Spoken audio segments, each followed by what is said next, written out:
धरी लेल कई प्रेमा बहा के रोगवा की तनिका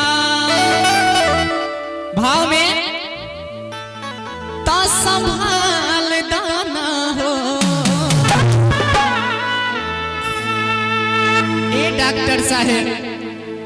डॉक्टर साहेब दिलवा छतिया से निकाल के पत्थरवा ओही में डाल दाना हो।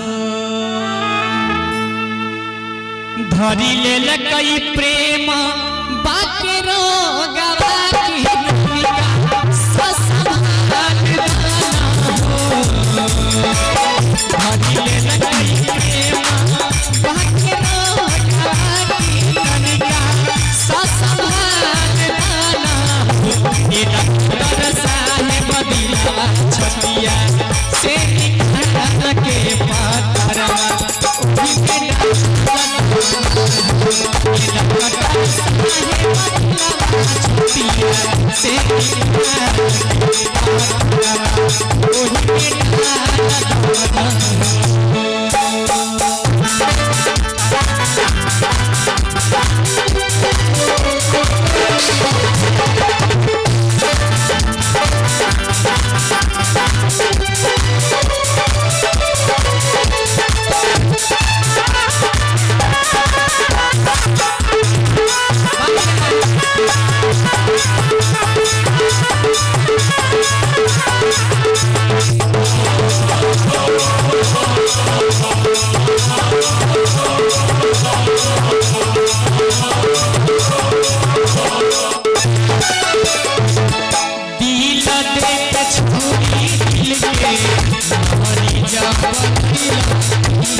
डॉक्टर साहेब हरे होई गेलई हमारा से गलतिया की पतिया से निकाल दाना हो।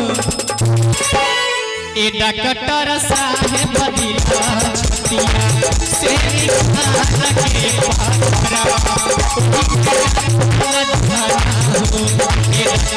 साहेब दिलवा छतिया से निकाल के पत्थरवा